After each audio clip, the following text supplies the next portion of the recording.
Hello, and welcome to today's broadcast. My name is Jamie Nowak, Master Trainer here at Buffini & Company, and we have a great show for you today.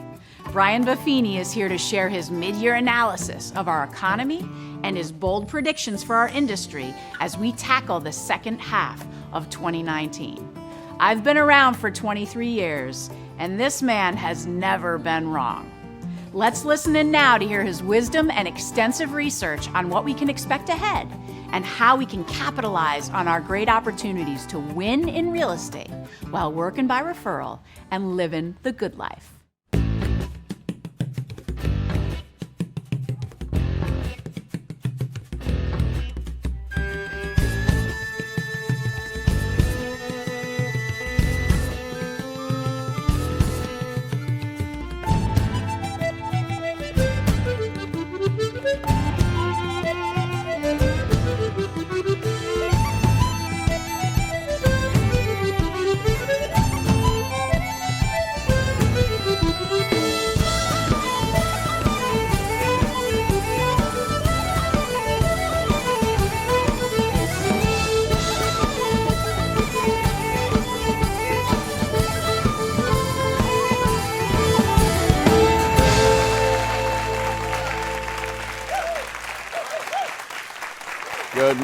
Good morning. Well, that top of the morning to you. Seems like everybody had their coffee in here this morning. That's great.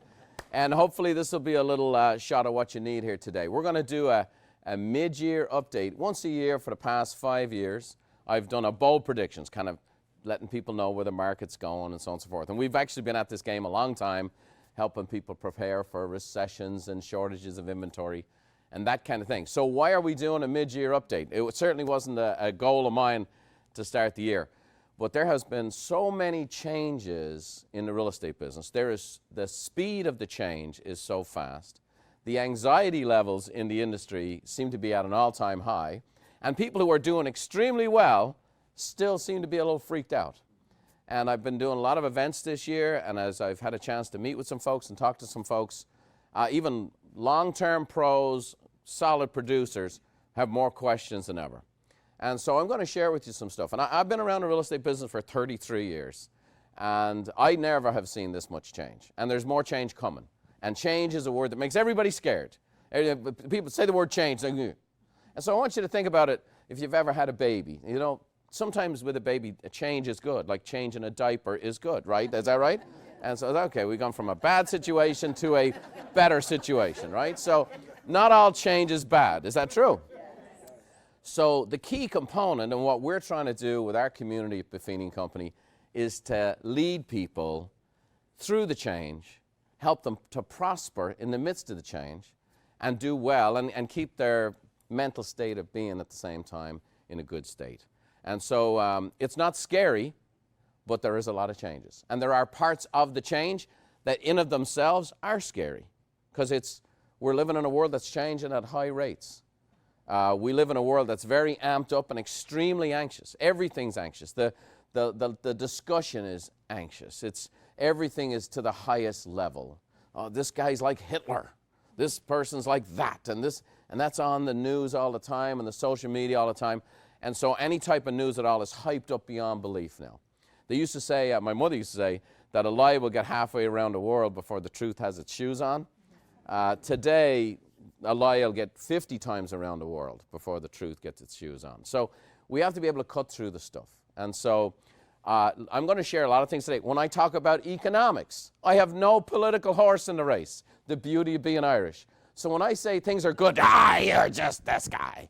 Or if I say things aren't good, you're just, that's where we are today, because that's how people watch the news. I really don't give a rip. I came to America to make a good life for myself. We built this company to help other people enjoy the good life. When I share economic data, it's so people can take advantage of it in their business and be more professional with their customers. Make sense? Yeah. For the first time ever in 23 years today, I'm going to talk about real estate companies and what a lot of real estate companies are doing. Now, when you talk about real estate companies, we've always been Switzerland. We work with all the real estate companies, and we'll continue to work with all the real estate companies. We don't have a horse in the race. But if I'm talking about your real estate company today, don't go, I'm just going to share with you. Every company has an upside and a downside. I'm going to share with you some of the changes that are going on with the real estate companies so you can navigate accordingly. Does that make sense? Yes. So I'm going to give you this update. I'm going to give you the info. It's just not, there's not a lot of accuracy out there in the marketplace because everything's so tilted. And a lot of things are, information is now more promotional than anything else. And then at the end of the day, I'm going to tell you how you can actually control what you can control and win. Is that okay? Yes. So, because at the end of the day, change is not that scary. If you're working your plan, you know where you're going. So I'm going to cover 3 things, because I only cover 3 things, because that's what realtors can remember. So we're going to cover the state of the economy and just give you a quick update. What's going on with the state of the economy and kind of cut through all the news and the BS so you know what the state of the economy is. Second, we're going to cover the state of the industry, an industry very much in change, very much in flux, and you need to know what's going on so you can navigate. And then the third thing we're going to talk about is the state of the agent, you individually, where you're at. I was just home in Ireland, and I went down to a little market where for 5 years, every Saturday, my grandmother and I'd pick her up from the bus. She lived down the country. She'd stay with us on the weekend. And we'd go to this little market, and we'd go haggle. That's where I learned to negotiate. And we'd buy flowers from this lady named Rosie. And Rosie sold flowers on the corner there for 67 years. And so I went down, and her daughter was there, and she saw me. And I had actually just done a presentation, so I was in a suit. So I went down to see her. How are you doing, Rosie? And in classic Dublin accent, she goes, "Look at the state of your man. Look at the state of him." That's very Irish, right? Look at the state of him. So I thought, that's a great title for what I'm going to do for the podcast. That'll be great for so I'm going to cover the state of the economy. You know what I mean, Louis? And so I always start with Lawrence Yun. Lawrence Yun is kind of, to me, he's the gold standard, the NAR chief economist. He's always going to be at NAR. He's not an appointee. He's a brilliant guy. He's a great researcher. He's got some great stuff. And in all dynamics of looking at the economy as it pertains to real estate, there's 4 things. There's jobs, there's interest rates, there's population, and there's consumer confidence. Those 4 things only ever will be the main indicators, okay? Jobs, interest rates, population, and consumer confidence. Those are the 4 pillars of how the economy affects real estate. Does that make sense? Because if people are not working, that's not good for real estate. If people are making a lot of money, that has an impact on real estate, and so on and so forth. So let's go through those 4 things. Fair enough? So U.S. jobless claims are at the lowest rate. In next week, it'll be exactly 50 years. So it's been 50 years since the percentage of so few people were actually filing for unemployment. Okay? The unemployment rate is 3.6%. Let me give you context on that. Full employment for an economy is just under 6%. So when you have 3.6%, you have everybody who wants a job has a job, and then some. Now, some people have 2 jobs. Okay, we know the economic forces and those kinds of things. But the bottom line is we have a very robust amount of people working, and an awful lot of people who want to work are working. Does that make sense? Is that good for the economy? Yes. Right, and that also creates a certain type of dynamic in real estate. Make sense? Yes. The next thing was interest rates. Now, interest rates, as I've been pretty good at projecting the future, there's a few things that came up this year with trade wars and this and that and the other that have created some dynamics in the interest rates. And so last year's interest rate, 30-year fix, was 4.54%. And I'd say most people felt like that was going to rise and notch up a little bit. Right now, the average is 3.84. That just came down, and it's coming down again. The Fed just recently stood pat on the rates, which I think is a good thing. But I would say this, Wall Street is pretty confident there's another rate cut coming. Very small, very marginal. At these kind of rates, when you're talking 4%, there's really not a lot of money to be made for a bank or a lending institution. They're almost re-lending the money out at 0 and coming back at a couple percent. Very, very low. But the bottom line is, so you have a lot of employment and you have very, very low interest rates. So is that good or bad for real estate? Well, it's good for demand, that's for sure. It's good for demand, okay? The third element is population, right? So why, right? I mean, you always go back to basic economics. Supply and demand. Anybody remember that from their school days? The one thing you remembered, right? I took 4 years of economics. It's the only thing I remembered, right? The elasticity of demand. There you go. My teacher would be so proud. Bottom line is, if you have people, you need food, shelter, clothing. Okay? Those three never changes. 1,000 years from now, food, shelter, clothing, nothing ever changes with that. So when you have a lot of bodies, those bodies got to be somewhere. They got to be under a roof somewhere. Does that make sense? And I have a feeling, like I like a little showmanship on occasion. I have a feeling you're going to be surprised by this statistic, okay? So how are we doing on the population side, right? So in the year 2000, U.S. population was 282 million, okay? So 18 years later, that number rose to 327 million. That's 45 million person increase in the last 18 years. Now, what's wild about that is families across the board are having less children. I mean, I have a standard-sized family with 6 children. Everyone else is underperforming at a radical rate. But I've been dealing with low producers my whole life. So our training program on that, the pathway to pregnancy, that'll be coming out in 2022. Beverly will be guest appearing on that one. Bottom line is we have a lot of people. We have a lot of people. And when you have a lot of people, those folks got to sleep somewhere. And so that's why we're seeing increased demand. That's why we're seeing increased rents. That's why we're seeing increased pressure in the marketplace. How are we doing on the construction side of things? Not good. Not good.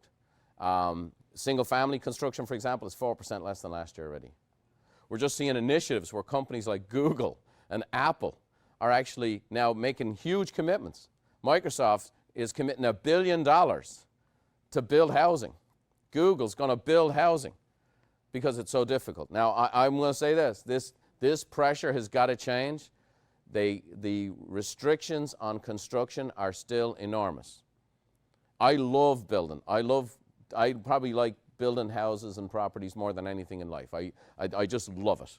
And I've looked at a property here that I own with a partner to build 16 single-family homes that'd be great starter homes for people, and I'd love to hand the keys to people. I love the concrete, I love the smell of the wood, and I would do it if there was a small return. I'd enjoy it. Like, it's almost like a hobby to me, you follow?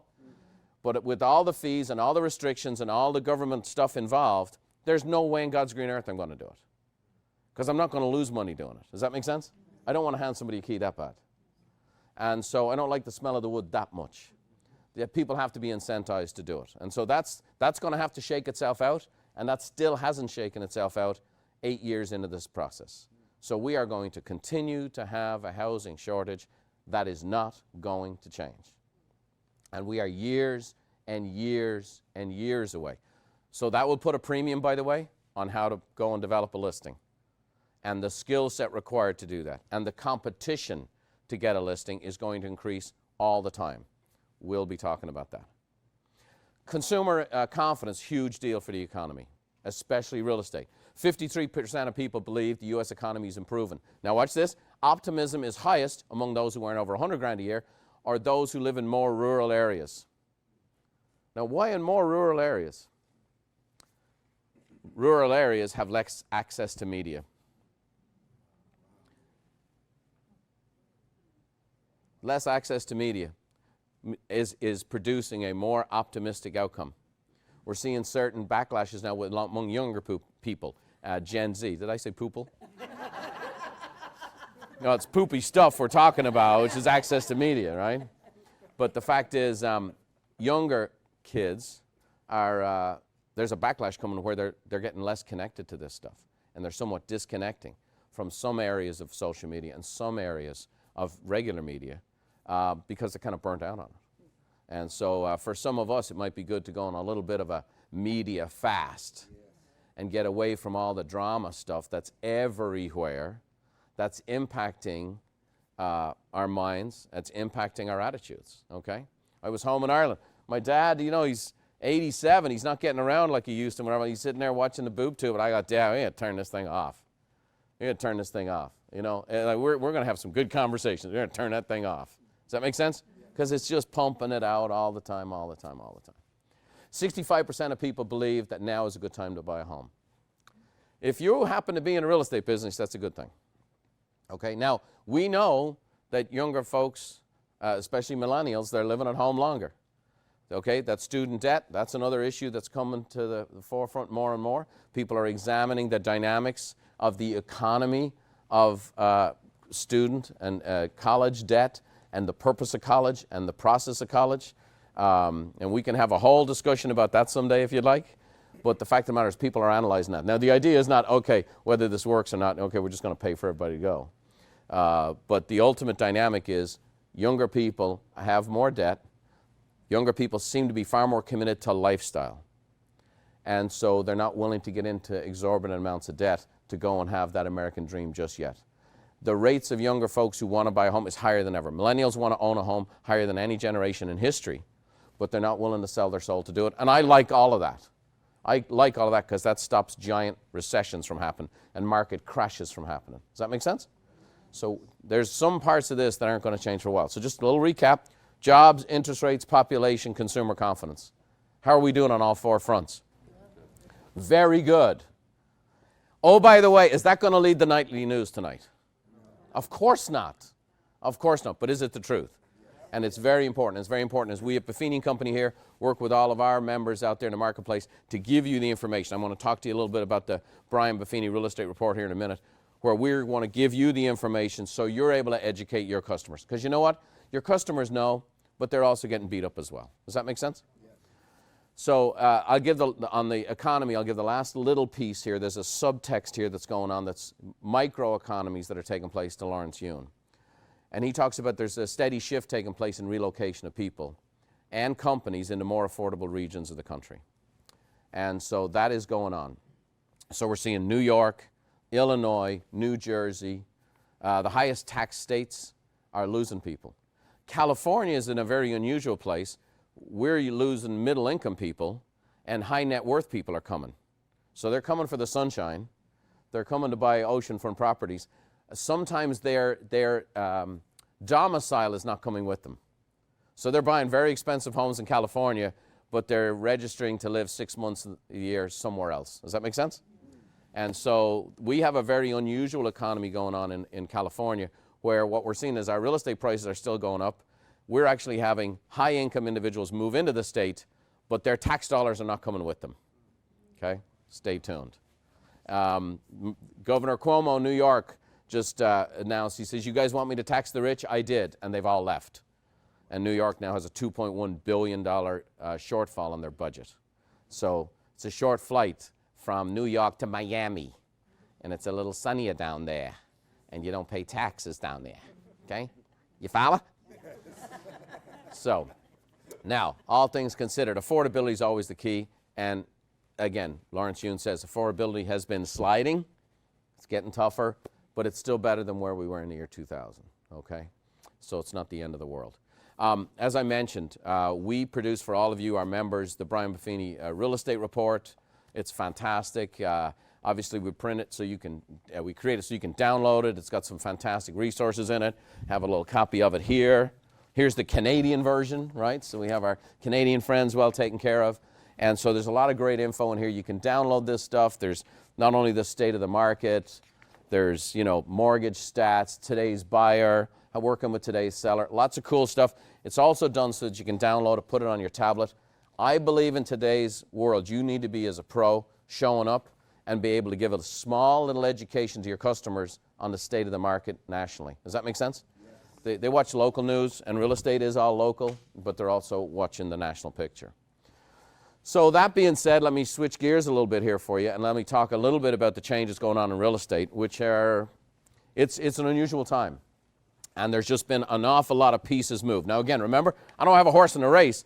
I'm just kind of letting you know some things going on. So our good friend Gino Blafari, he's now taken over as the CEO of Home Services America. Chris Stewart is with HSF Affiliates. Alan Dalton was the president and CEO of Realtor.com. He really got Realtor.com started, and he's now the CEO of Real Living. This has all happened just in the last 6 months.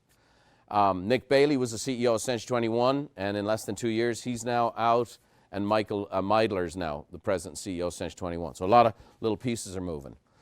Gary Keller has come back after 23 years to become the CEO of Keller Williams. A lot of people kind of, what's that all about? And I'm going to give you an opinion here today, okay? And again, no horse in the race, but I think Gary Keller's come back as CEO to take Keller Williams public. I'm pretty confident about that. One of the things they just did was they just purged their roles. So they had over 15,000 agents on the rolls that really weren't agents. kind of like the Chicago voter rolls type thing. You guys know what I'm talking about? So I'm going to talk about why I think Gary's doing that and what the real issue is in the marketplace today, okay? Whether a company's public or not doesn't really matter. It just gives them access to capital. Another interesting fact that's going on in the marketplace is good old Zillow. And Rich Barton, who started it all, Rich Barton who started Expedia, this is the original disruptor. He's now back after 9 years. He's come back to be the CEO of Zillow. Now, one of the reasons for that, in my opinion, again, I take all the shots from everybody, so I love it. Bring it on. Zillow's still trying to figure out how to make a living. Okay, they are very innovative. They are very creative. They are the most capitalized company in the real estate space. They've done some cool stuff by letting consumers go look at listings and this and that and the other. Zillow's trying to figure out, still how to figure out this guy in the Old Testament who's called prophet. They're still trying to figure that guy out, okay? And so because of that, they're whipping around and looking at this and changing. And they're willing to do things, and there's stuff coming that they're doing. It's very innovative and somewhat disruptive, okay?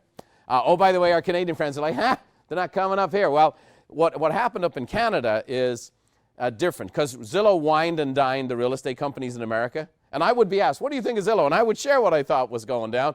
And the companies, they'd wine them and dine them, and then boom, next thing you know, we got all the listings, screw you guys. Well, up in Canada, you have the 3 RE/MAX companies and Royal LePage that control 66% of the market share. And Zillow's come to them and they said, no, we're not doing it. But Zillow is still coming to Canada, and Zillow's a very aggressive organization, and they're going to continue to push the envelope. And one of the things they're really pushing the envelope on right now is this direct to the consumer, okay? Click here, buy a house, all right? Skip the hassle, sell to Zillow. And so they were the first guys at Zillow Offers, which terrorizes people and terrorizes real estate agents, even though it's a tiny percentage of the market. And so one of the things I want to address right now that you're going to hear a ton of, and you're going to hear around the clock, is a thing called iBuyer, where basically direct offers to homes, okay? I'll show you a list. Here's the number of companies in the space. Open Door is probably the biggest player in the place. OfferPad, Redfin has a fantastic platform, and they have an iBuyer program. Keller Williams is launching its own iBuyer program, which a lot of their agents are really freaked out about. Perch is a brand new company. They haven't done anything yet. I think there's 8 guys around a card table, but they got $220 million from somebody. And so people are throwing money at this. And you're going to hear this, iBuyer, iBuyer, iBuyer, iBuyer. You're going to hear it. It's a big drum. It's a big bang. It's the future real estate, da-da-da-da-da. Okay, let me just give you a little definition. This is the one that's freaking people out. And so I want to kind of help people with this. All right, just kind of calm down, all right? So here's what the definition of an iBuyer is. These are companies that use technology, sight unseen, to make an instant offer on your home, okay? Which, by the way, like when Hurricane Katrina happens, that would be fantastic if your house is under 11 feet of water, that they would make a sight unseen offer on your house. That'd be brilliant, right? So there's just certain dynamics to this. And this will work in certain markets more than other markets, okay? And this will work in certain places other than, and it's just, you're going to see this. This will work in certain time frames. When the market's going like this has a certain deal. The margins on these iBuyer companies are extraordinarily small. What it allows companies to do is acquire assets and almost function in part like a REIT. I know we're getting a little technical here, but it's actually owning real estate. Watch this. Nationally in 2018, iBuyers accounted for 25,000 transactions. Time out. Let me explain that to you. They bought 15,000 homes, and of those 15,000, they resold 10,000 of them. 0.2% of the market share. Let me try to say that again. 0.2, right? Like a small camping site. 0.2, all right? Very small.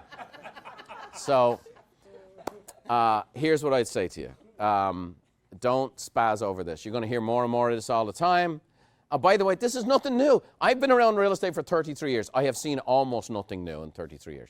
What we see is technological applications of things. Now, here's the one thing I'll tell you in 33 years of real estate that is new. And this is the one thing that I've adjusted our corporate strategy at Buffini & Company as it relates to the future and how we're going to help our customers navigate. The single biggest change I have seen in 33 years in real estate is the amount of investment capital that is now in real estate. Real estate has always been, here's the companies, they had agents and brokerages, here were the margins, here were the commissions. Based on that, here's what companies were worth. Does that make sense? And so based on those valuations, here was kind of the platform, and here's how much investment from Wall Street there was into real estate. That is no longer the case. So I shared this at the end of last year. I just want to go back to it in our bold predictions, was that in 2010, venture cap in real estate tech was 30 million worldwide. And in 7 years, it had grown to 12 billion with a B. And so the impact of capital changes a lot of things. And so people are willing to take wild horse runs at goofy technology on occasion, just to see what happens. Okay? There's companies that have what's called moonshot funds, some of them up to $1 billion. And they're just like kind of go into the casino, put it all on black, boom, let's have a go. And because some of those moonshots pay off once in a while. The reason why capital is in, and you're going to see things now, this is very important. I'm going to show you some stats here, and you're going to think, that's stupid. That's dumb. Like, that's just dumb. Like, we'll laugh at those people, that's dumb. Because on the top line, it'll look like that.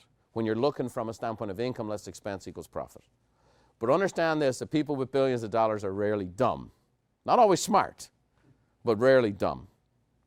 And so we have to understand what's going on. Capital changes everything. So I want to show you this. Here is traditional real estate as we all know it. Here's the impact of capital. So here's the Realogy's brands. Caldwell Banker, Century 21, ERA, Sotheby's, Zip Realty, Better Homes and Gardens, NRT, even Barbara Corcoran's real estate company. That's all under the Realogy brand. That's kind of traditional real estate. Would you guys agree? So I want to show you what the impact of capital is. So last year, all of these companies combined under one umbrella made a profit of $137 million. Okay? So they turned a profit. Their valuation in the market, tried and true brands, gold standard brands, at just $846 million. You with me? Here's Redfin. Redfin started in 2006 as a 1% real estate company, and again, that's a marketing piece for them. They have a fantastic technology platform, and it is fantastic.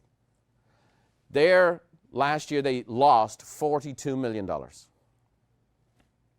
And their valuation and their market capitalization is $1.7 billion. So here's Realogy with all these tried and true brands, been around for a long time, making profit for a long time, made a decent profit last year, valued at $846 million. And here's Redfin, lost $42 million last year, and over here, they're valued at $1.7 billion. Now, I can't run Buffini Company like that. Okay? I can't run Buffini. I got the $42 million loss, okay? That means grandbabies are getting smaller diapers. That's what that means, okay? So understand, that's the impact of capital. And that's the capitalization of these companies, and it's the capital they have access to work with, whether it's debt or a cash they can infuse into the marketplace behind projects and initiatives. Are you guys with me? Yeah. And so it's powerful. By the way, my Canadian friends, guess what? Redfin's come up your way too, and they've gone to Toronto and Vancouver. Obviously chasing after Kawhi Leonard like the rest of us, okay? So now I'm going to show you the impact of companies' valuation. And again, in the past, you're sitting here as a real estate agent. What the hell do I care about this stuff? You better care about this stuff, okay? Because this is the tectonic plates that currently govern our world in real estate and the businesses we have. So now I'm going to show you the impact of these valuations, okay? This is a recent report that just came out. Here's Zillow, as you can see. Zillow's out there, almost $7 billion in valuation, okay? And you see all the different companies. Now you'll see number 2 there is Compass. And Compass has a lot of buzz right now. You guys right here coaching people, you're probably hearing about Compass all the time. People coming up to me, should I take stock and move and that? Great. I don't have a horse in the race. I don't know if you should or you shouldn't. I'm just going to show you the impact of capital and where it comes from, okay? So what we have to understand is that capital means I have access to cash to run up the hill on certain projects. Does that make sense? And so the different companies. Now I'm going to show you how this works in regards to valuations.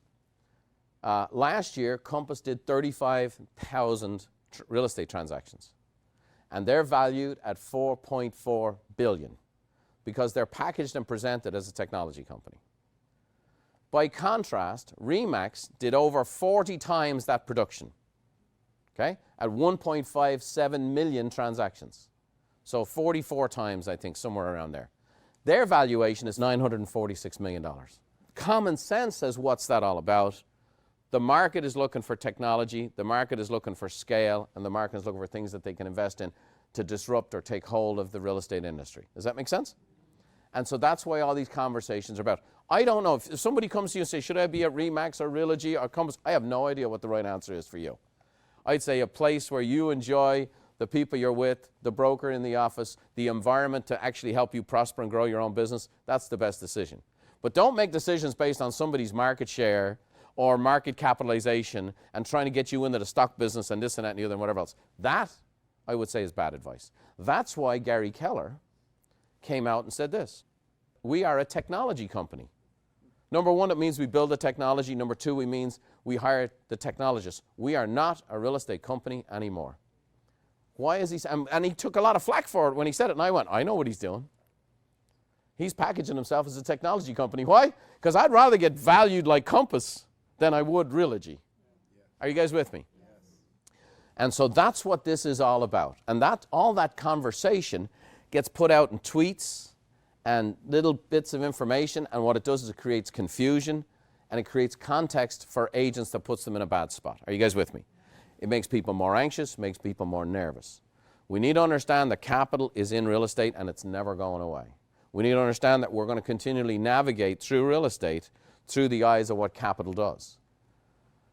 Compass can afford to make decisions in acquiring real estate companies that someone who was just buying a real estate company for profit absolutely cannot deal with. Does that make sense?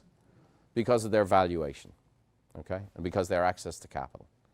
Now, at some point in time, all of this stuff, all the chickens have to come home to roost at some point in time, because when you're talking about stocks, eventually you have to show profit. Eventually, you got to make money. And Amazon, unfortunately, led the world because they lost money for years and years and years and years and years and years, and then when they showed up, they made all the money in the world. So in a lot of ways, the stock market works that way.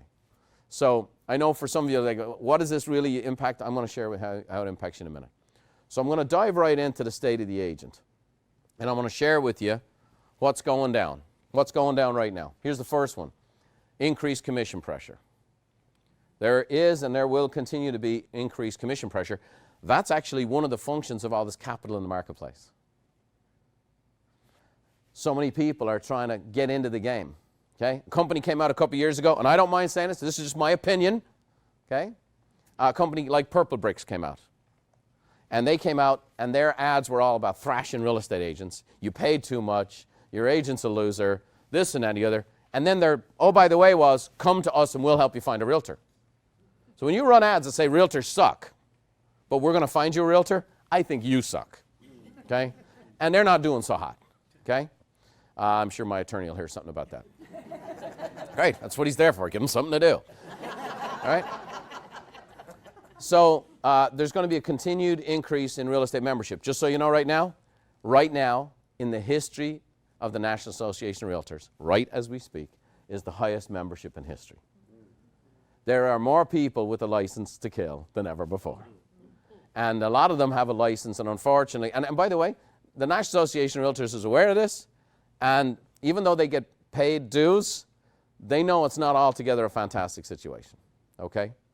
And so who knows? Maybe at some point in time we'll have a different entry point. Who knows? Maybe that could happen, maybe it won't. The entry and growth of low-cost brokerage models are driving gross margins to new lows. The biggest tactical change we're going to see in real estate in the next 3 to 5 years is this. Currently, there's approximately 80,000 brokerages. My best guess is within 3 to 5 years, there'll be between 10 to 15,000 brokerages. This is where the big change is coming to us on a day-to-day basis as agents. And for all of you brokers out there who are watching us, understand this. Listen, we at Buffini Company, we love you. We're here to help you. And I have not said this for a while, but we actually have a game plan to help you win. I actually couldn't say that a year ago, because a year ago, I didn't know how to help a broker make profit.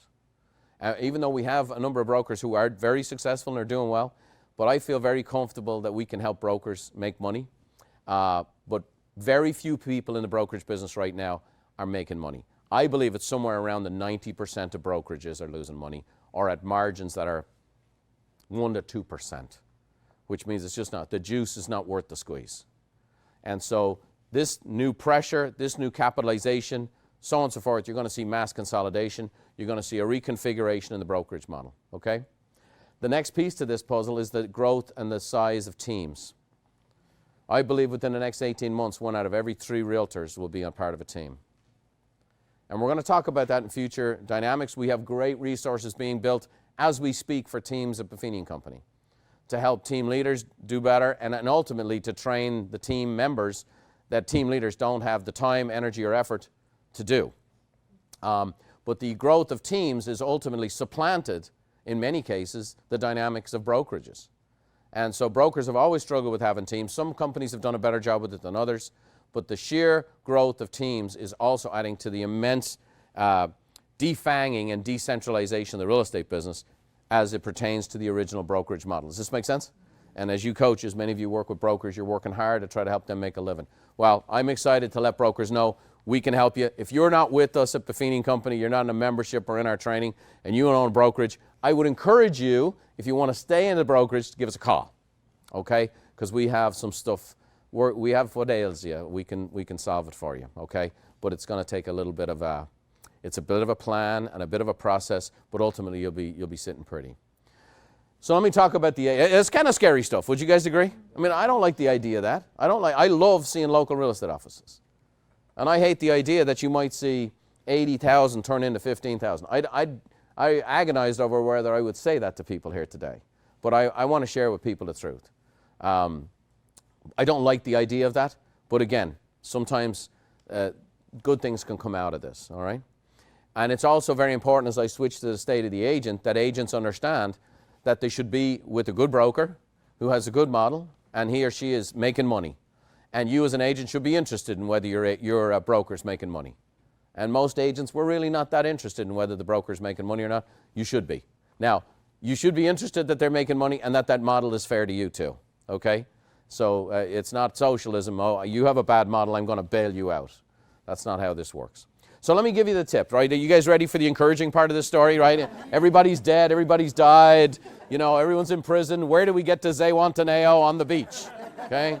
So I always finish with a happy ending, don't I? Right? A little bit of death along the way, but here we go. Number 1, here's the best advice. If I was never to speak to real estate agents again, I'd say it's time to be extraordinary. It's time to be extraordinary. Never have I seen so many unskilled people in real estate as I have right now. Never have I seen weaker skill sets. I just did a podcast interview this week with a gentleman by the name of Chris Voss. And Chris Voss wrote a book called Never Split the Difference. He was the lead international hostage negotiator for the FBI. And his book is Never Split the Difference, because he would say, you know, you have 4 hostages you say you're going to kill. Splitting the differences means I get 2 and you kill 2. So here's a superb negotiator. And we had a great time together on the podcast. I hope you listen to the Brian Buffini show and check that out. But there's an example where negotiation is the most important skill for a realtor, and it is by far the worst practice skill I see in the marketplace. It's time to be a pro if you're a realtor. If you want to be good, you better get good, okay? Here's today's consumer. Today's consumer, they're more educated than ever before. You guys agree with that? They're more sophisticated. They're more technologically advanced. They're more diligent in their preparation and research. They're more cautious. Now here's the big one, because all this right here, all these demographics, this all says they don't need realtors anymore. They just use technology. Right now is the highest percentage of real estate usage in the history of real estate. Why is that? Is because with all of this education and so on and so forth, they're more anxious than ever before.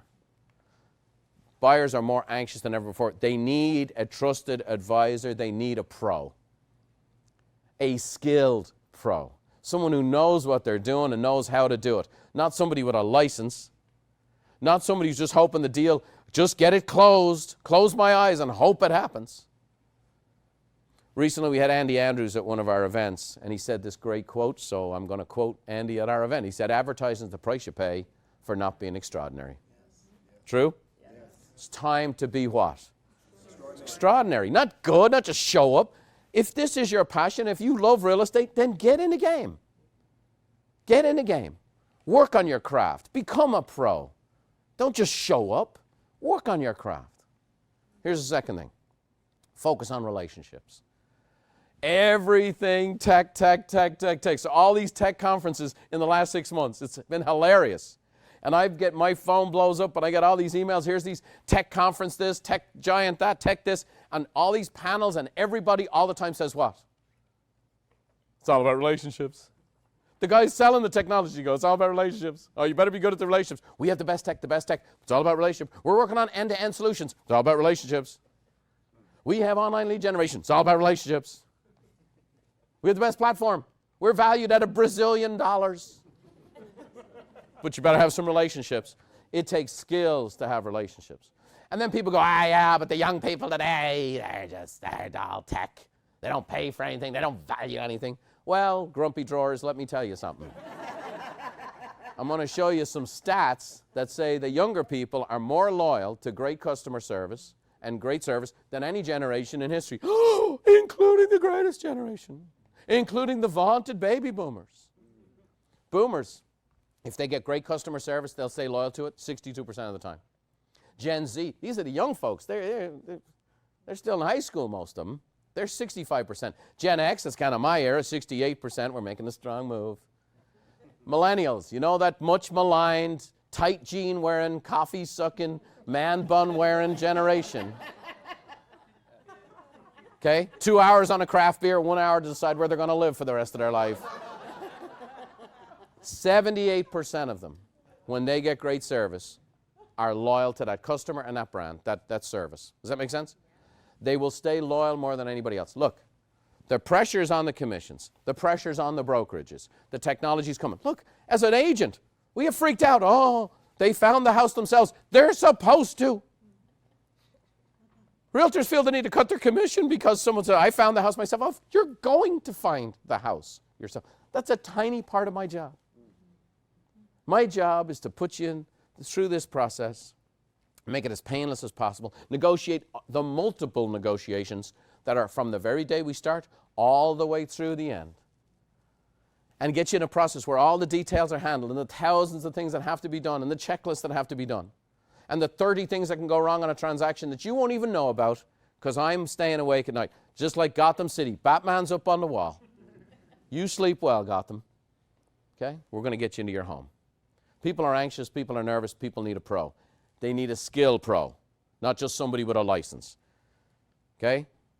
Just because I own a gun doesn't mean I'm a Navy SEAL. Is that true?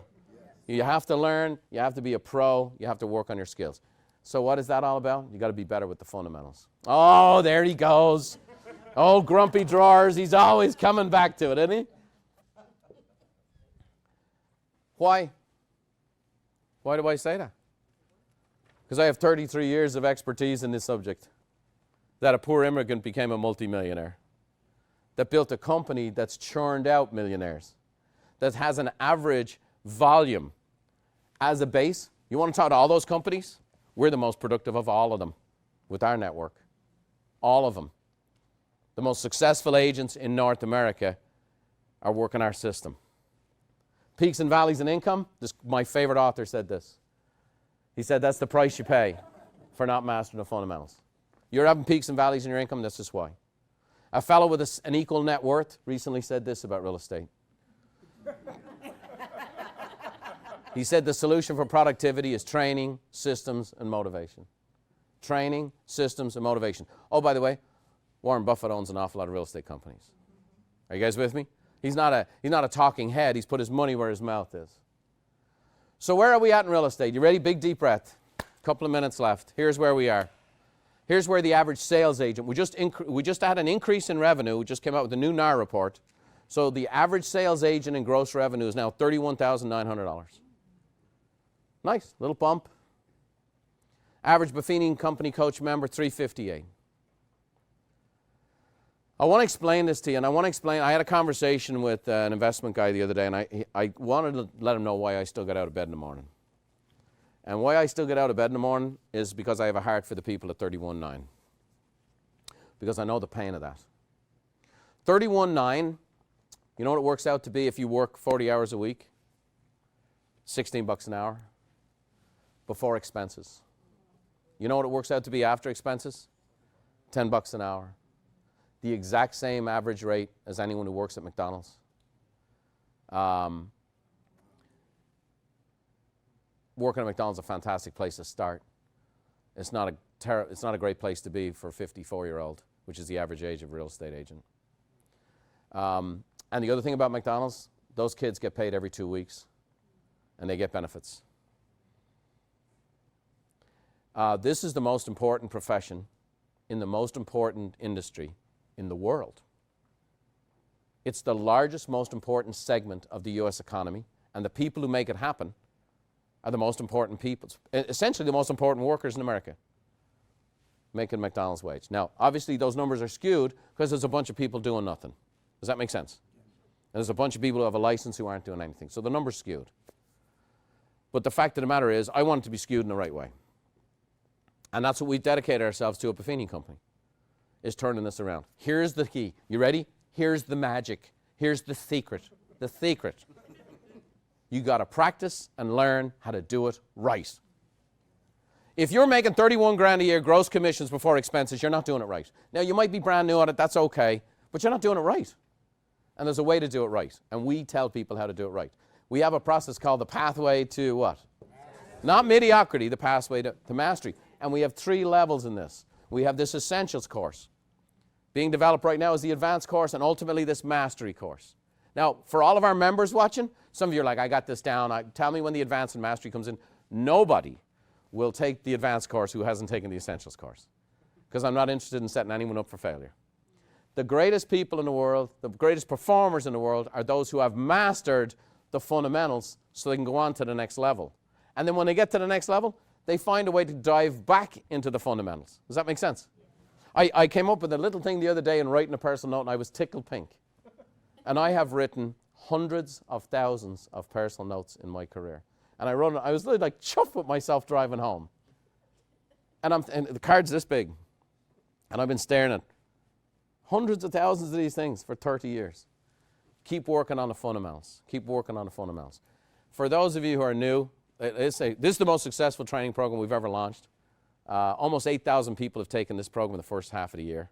It's been our most successful launch because it's very much about the modern world we live in, that bringing the fundamentals to light. Does that make sense? Yeah. So we're going to talk about working with today's buyer. So a whole bunch of dynamics on working with these millennial buyers and so on and so forth. How to sell a seller in today's world. The 7 essentials of negotiation, so you never have to split the difference. And then ultimately how to manage your own time, your own energy, and your own money as a professional.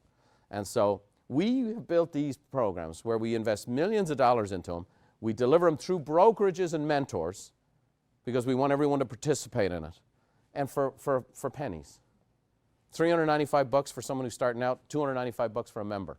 You members, I'm kind of surprised. It's the most successful launch in history. I'm shocked at how many members haven't taken the course yet. Get your arse in gear. Take the course. Yeah? Yeah, right? I'm allowed to be the coach. Get your ass into Pathway to Mastery. All right, how's that? Okay, write that one down.